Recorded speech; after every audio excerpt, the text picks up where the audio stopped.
Il-Kamra tal-Kummerċ Maltija tinsab sodisfatta ferm bil-kollaborazzjoni li qed issir flimkien mal-Ministeru għall-Ġustizzja brabta mar-riforma f'dan il-qasam f'pajjiżna.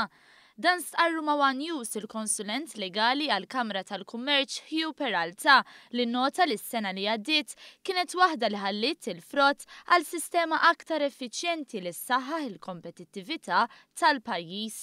Du gost illi ikun hemm da dibattitu u jkun hemm dan nomini ta' assistenti, kelma mhux eżattament assistenti, imma li jkun hemm majnuna iżjed u lesti kemm bl-idejat u kemm b'ċertu ħin u dedikazzjoni naraw illi din il-miżura, dawn il-miżuri fl-interess tal-Istat, fl-interess ta' Malta, fl-interess tal-komunità kummerċjali u komunità intraprendorjali u industrijali isiru, iseħħu. Huwa saħaq fuq l-importanza tal-kwalità tad-deċiżjoni li tingħata fil-qorti.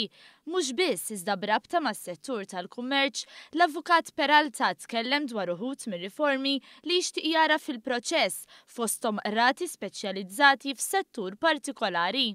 Rati speċjalizzati li jistgħu jagħtu servizz tajjeb għal dawn il-kumpaniji internazzjonali li jażlu Malta bħala l-post fejn ikunu qegħdin fih.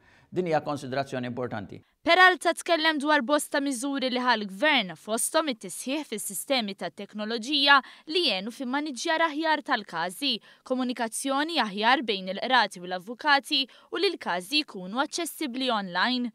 Saħaq però li għad fadal xi jsir sabiex tiżdied il-kompetittività.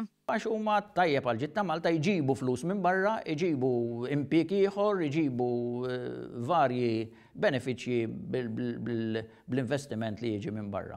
Żied ifakkar kif il-Gvern immedjatament beda bil-ħidma tiegħu fil-qasam wara li f'Novembru 2013 ġie ppreżentat ir-rapport finali tal-Kummissjoni għar-Riforma Holistika fil-qasam tal-Ġustizzja. Ir-rapport tal-eks imħallef Bonello u l-eks imħallef Xiberras u Dr. Aquilina fil-2013 fejn ġew suġġeriti varji miżuri, ċirka xi 450-500 miżura.